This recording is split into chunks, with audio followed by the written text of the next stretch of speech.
Imagine a beautiful summer afternoon, golden sunlight stretching across the upscale streets of an affluent neighborhood in Atlanta.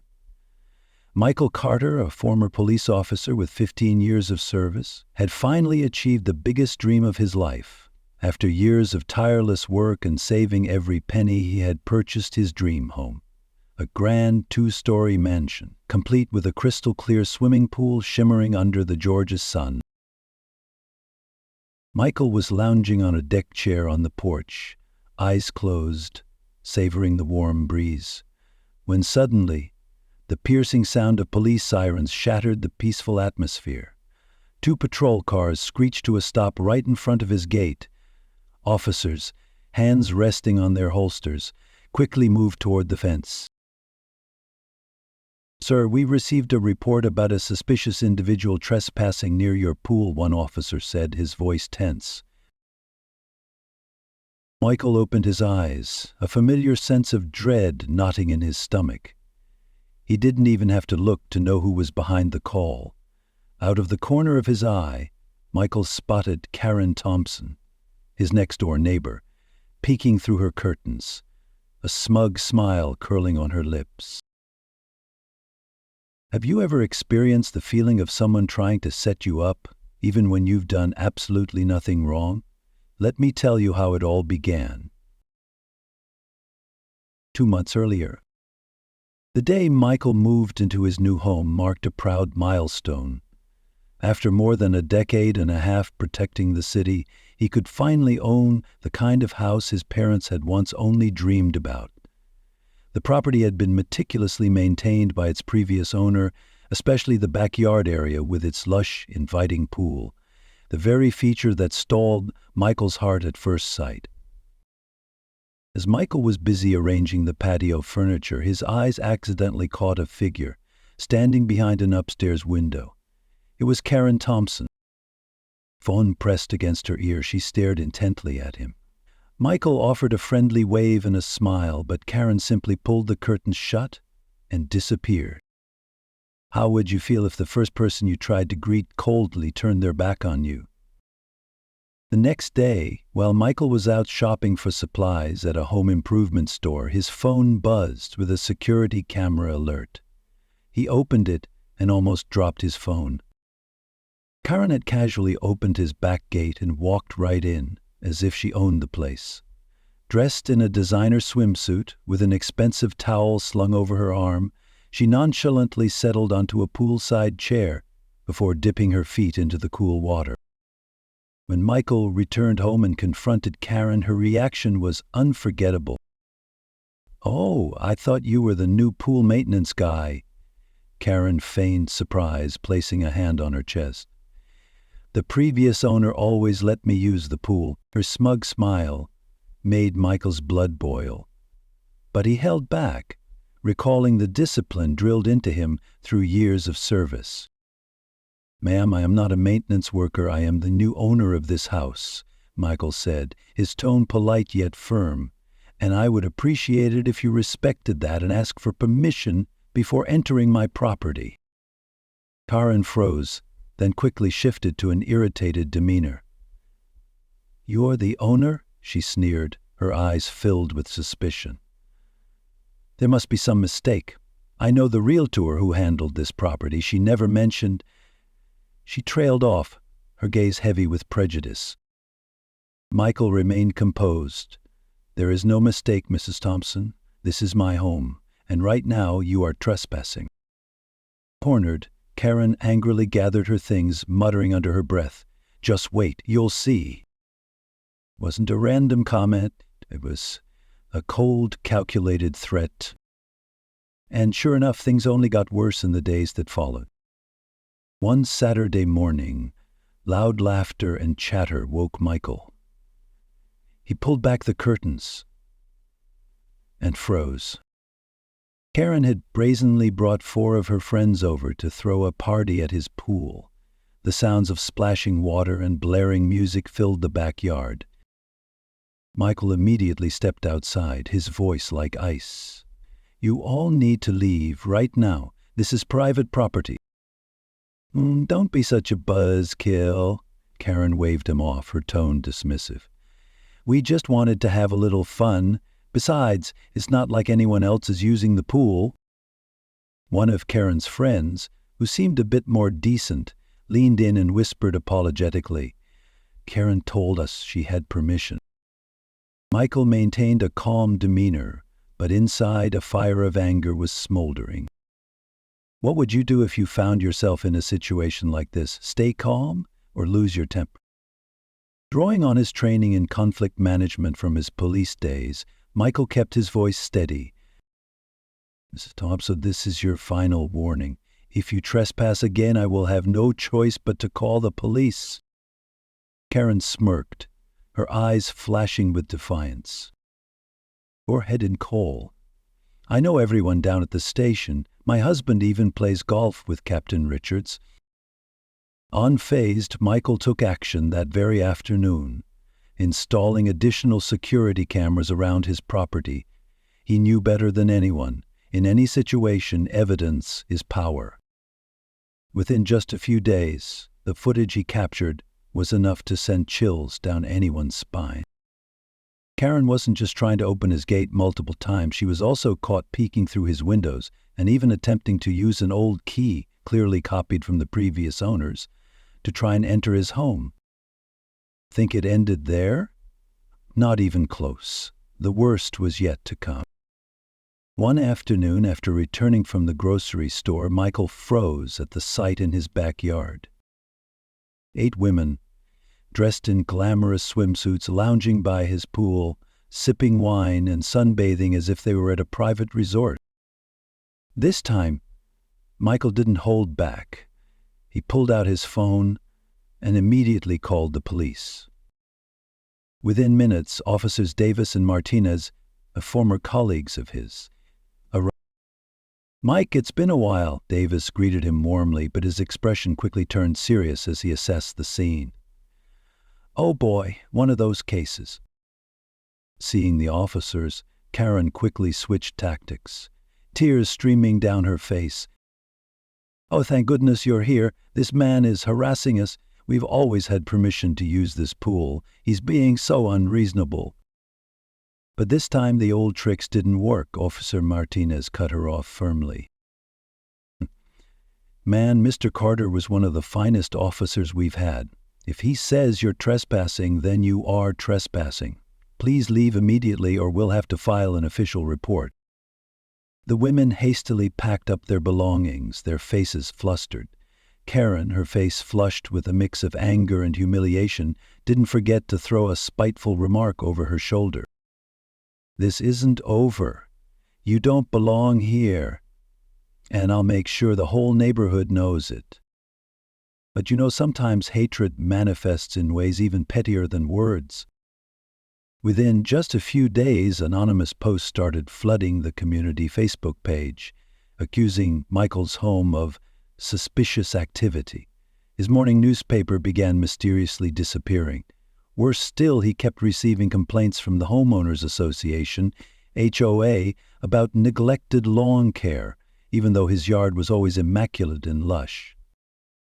What would you do if you had to live every day under such constant slander and dirty games? But Michael was no rookie.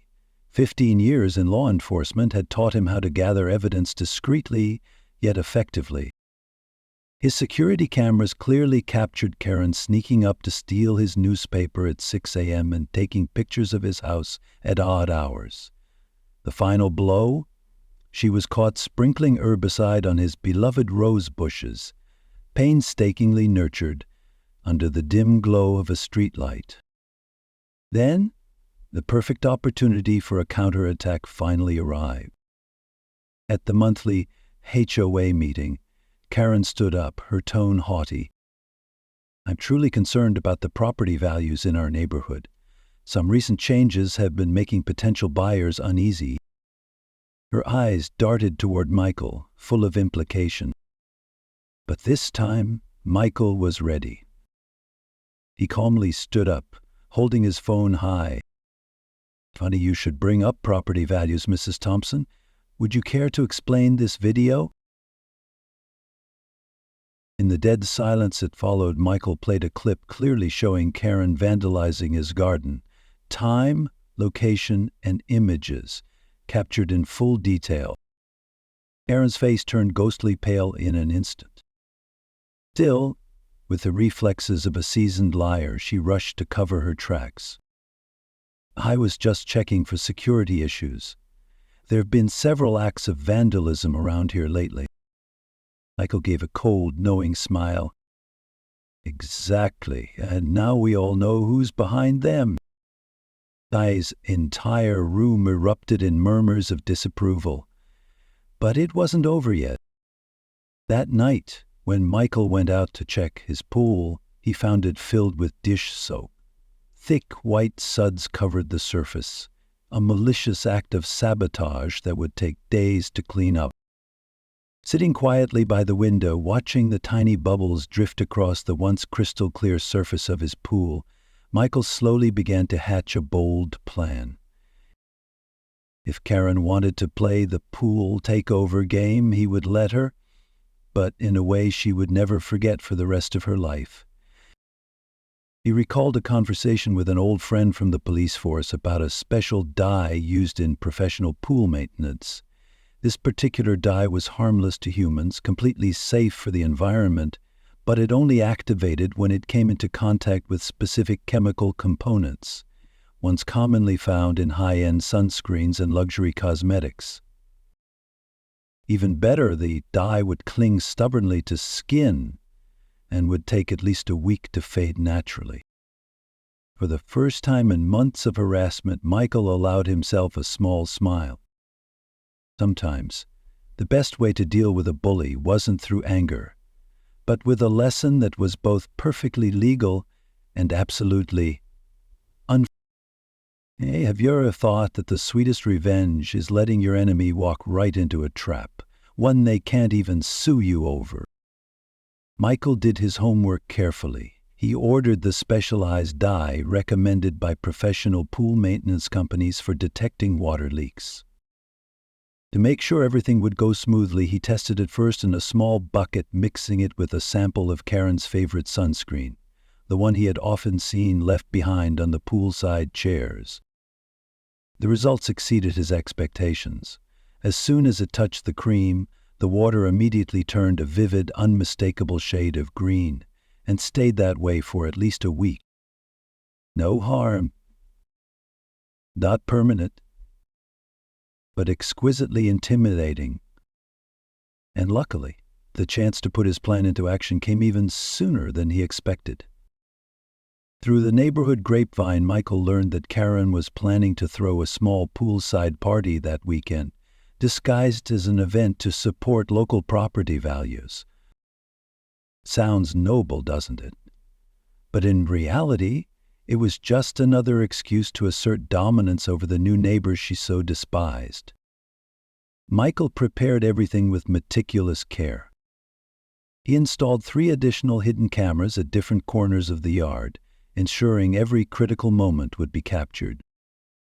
He also mixed the dye into the pool water, following the manufacturer's instructions to the letter. The surface of the pool looked completely normal, crystal clear, cool, inviting, showing no hint that anything was amiss. The night before the party, while Michael was pretending to pack his car outside, he overheard Karen talking on the phone in her backyard, deliberately speaking loud enough for him to catch every word. "Yeah, he'll be gone all day Saturday. Don't worry, it's all set. Just make sure you bring your cutest swimsuit."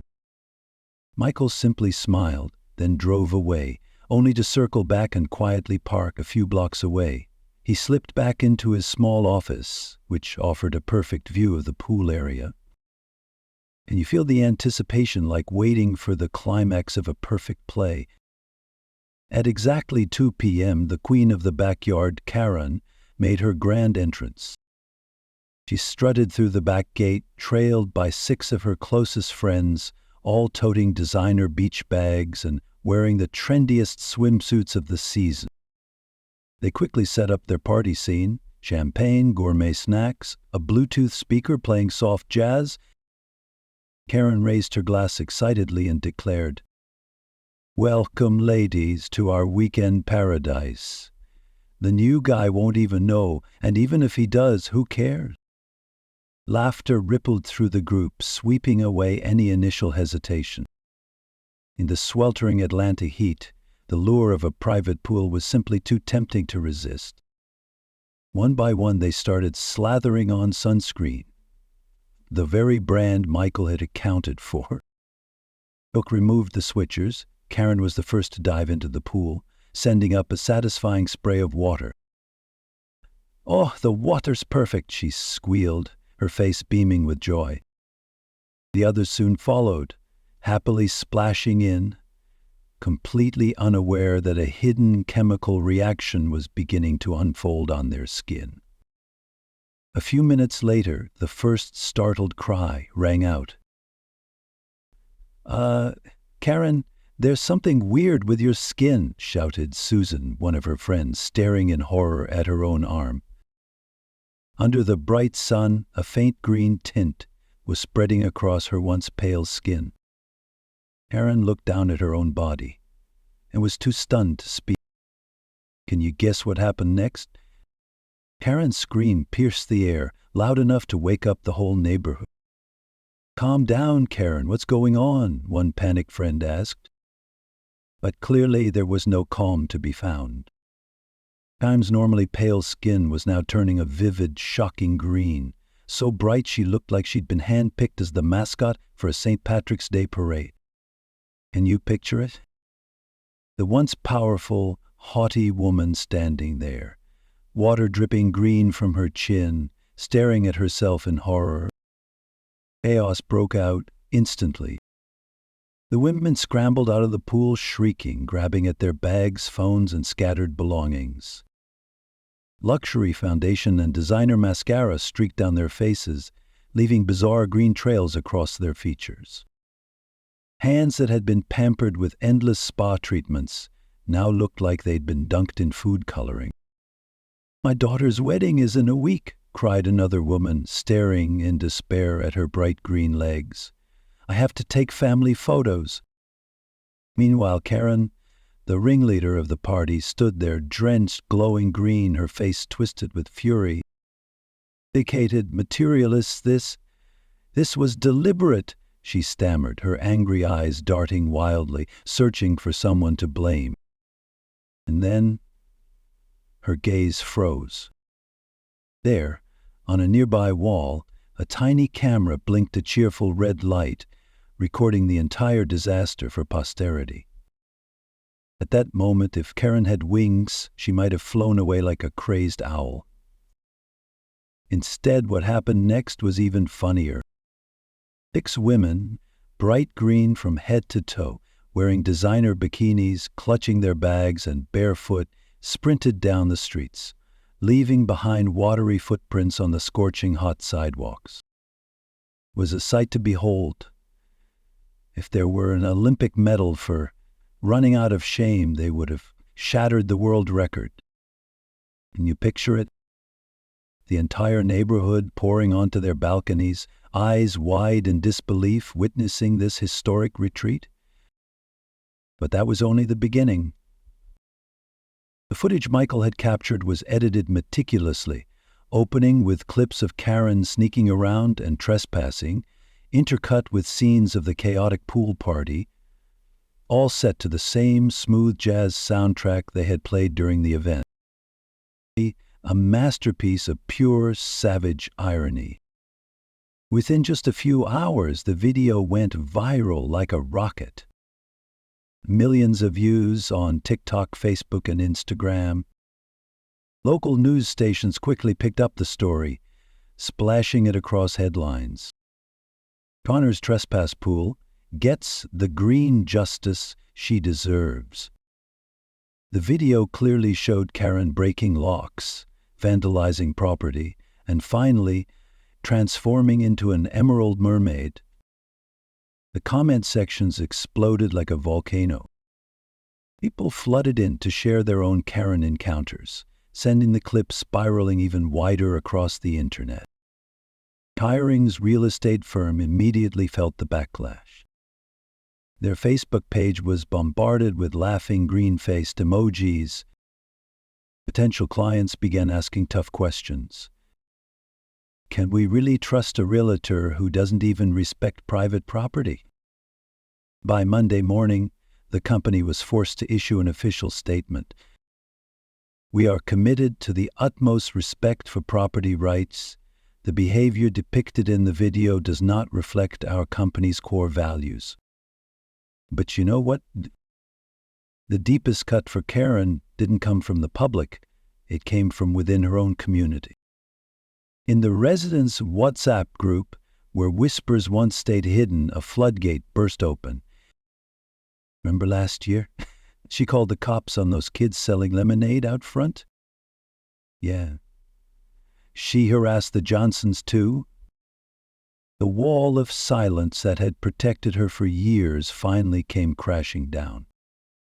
In a desperate attempt to salvage her reputation, Karen released a clarification video herself.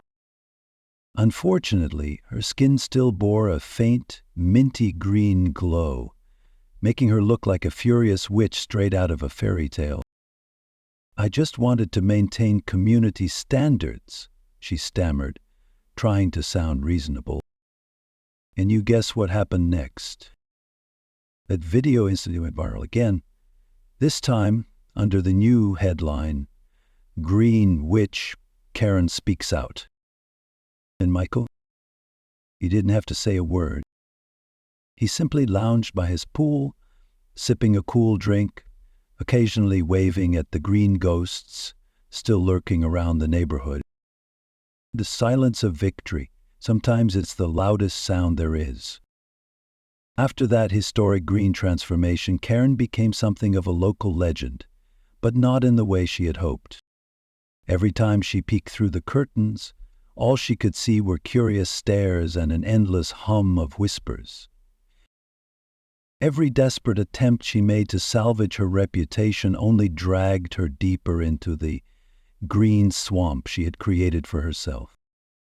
It wasn't long before Karen's lawyer sent Michael a cease and desist letter, demanding he take down the video and threatening legal action.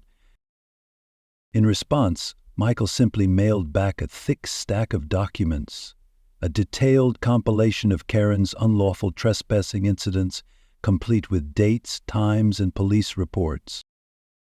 Do you think Karen had any ground left to stand on? Of course not. Her lawyer made a weak attempt to argue. You can't prove that the pool dye was intentionally used to target her. Michael simply forwarded security footage, clips showing Karen stealing the morning newspaper, vandalizing his garden, and scaling his fence to silence the argument completely. The atmosphere around the neighborhood changed dramatically. Neighbors who had once avoided Michael now stopped by for friendly chats. Mrs. Rodriguez from across the street even brought over a plate of her famous empanadas, shyly admitting, I should have spoken up sooner. Last year, Karen reported my Christmas decorations to the HOA, saying they were too culturally different.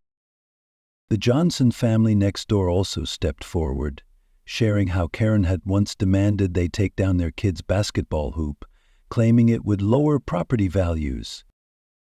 Even those who had once been considered part of Karen's inner circle slowly began to distance themselves, perhaps because some of them were still sporting faint green stains that hadn't fully faded yet. See? The truth always finds a way to speak for itself. But Karen, in one last desperate move, tried to strike back. She organized a community meeting under the pretense of warning against the use of dangerous chemicals in pools. The result? Only 3 people showed up, and all 3 wore green ribbons pinned to their shirts, a silent yet blazing show of support for Michael. The peak of this tragic comedy came when, at the local golf course, Karen's husband lamented to a group of friends, closing a real estate deal these days is harder than winning the lottery. Every client sees my wife and asks if she's sick. Can you taste the sweet flavor of a victory that's silent but resounding? Michael stayed professional. When reporters approached him for an interview, he simply smiled and said, "My home is always open. If anyone wants to swim, just ask permission first." A short, simple statement, but one that earned nods of admiration across the community. 2 weeks later, a for sale sign was planted in Karen's front yard. The green tint eventually faded from her skin, but her reputation never recovered. Karen began taking detours whenever she had to pass Michael's house, especially on weekends, when Michael's pool parties had become the liveliest highlight of the neighborhood. Michael didn't just host parties, he did it right, with handwritten invitations, clear safety rules, and of course his famous mouth-watering barbecue ribs. Kids laughed and splashed in the sunshine. Adults gathered, talked, shared stories, building a true, warm, and united community. Exactly the kind of neighborhood spirit Karen had once pretended to protect, but had spent years destroying. "You know," said Tom, a neighbor 2 houses down, chuckling as he helped Michael set up for the Labor Day barbecue, "I've lived here for 20 years, but this is the first time it actually feels like I have neighbors." Across the yard, the Rodriguez kids invented a new game. Wearing swimsuits, they tiptoed past Karen's house, whispering loudly, "Shh, don't let Karen know." Laughter echoed down the street. Real estate agents, when showing Karen's house to prospective buyers, had to carefully explain, "Yes, the pool incident was temporary. The green is gone. It doesn't affect the home's value." The whole saga became an immortal legend in the neighborhood, so much so that disclosure about the incident became a legal requirement during the sale. Karen made one last desperate appearance at a homeowners meeting, launching into a long-winded speech about the decline of community standards. But before she could get past her third sentence, someone at the back of the room began softly humming, "It's not easy being green." The entire room erupted in barely suppressed laughter, shaking the rafters. Karen turned pale, then flushed a blotchy red, still tinged faintly with leftover green. She fled the meeting in humiliation like never before. The day Karen officially moved out, her moving truck slowly rolled away from the neighborhood. Michael sat in his backyard, a cold glass of lemonade in hand, quietly raising a toast. Not a toast to victory, but a toast to peace, something he had finally, truly won back. With a cool glass of lemonade in hand, Michael quietly raised it, not to celebrate Karen's departure, but to honor something far greater. The power of courage, and how one steadfast act could bring an entire community together. A year later, Michael's pool remained the heart of the neighborhood. The sounds of laughter, the splashes of water, and soft summer music had all become a familiar melody. The family who moved into Karen's old house was a multiracial couple with 2 adorable twin daughters. The girls quickly became the pride of the neighborhood after joining the local swim team. Every weekend, Michael would often spend time helping them practice, the gentle smile on his face reflected in the crystal clear water. Visitors occasionally noticed a small framed photo hanging near the pool gate. It showed a group of people in swimsuits, barefoot, sprinting through the streets, with every one of them wearing bright green skin. When someone would ask about it, Michael would just smile mysteriously and say, "Just a little reminder that karma always knows how to make some noise." Wouldn't you agree that sometimes life finds sweeter ways to deliver justice than any formal sentence ever could? Of course, the security cameras were still there. But now, instead of recording trespasses and disputes, they captured vibrant birthday parties, cheerful swim lessons, and warm summer evenings filled with families laughing together. But at once filled with complaints and arguments, had become short, friendly, and blissfully free of gripes about property values. But do you think it changed for the better? One day, Michael received an amusing email. A local TV station informed him Karen, now living in another state, was once again stirring up trouble in her. Apparently, she was demanding access to a neighbor's tennis court without permission. Michael laughed out loud. He marked the email as read, then strolled out to the backyard. The pool shimmered invitingly under the afternoon sun. He slipped into the cool water, closed his eyes, and let his soul drift in pure, untroubled peace. You see, sometimes the sweetest revenge isn't making your enemy fall. It's letting the whole world see that you won with patience, kindness, and dignity. Michael's pool was no longer just a luxury feature. It had become a symbol of perseverance, resilience, and the quiet truth that justice always finds its way if you have the courage to wait. And if you ever find yourself facing a Karen in your life, just remember, sometimes the best way to deal with arrogant people is simply to let karma do its work. Of course, it never hurts to be prepared with a good security camera system. And who knows, a little pool dye might come in handy too, right? If you think Karen got exactly the lesson she deserved, feel free to leave a comment below. And if you have your own story about standing up to bullying or entitled behavior, don't hesitate to share. It's a story our community would love to hear. Don't forget to hit like and subscribe to catch more sweet, satisfying, and inspiring stories just like this one.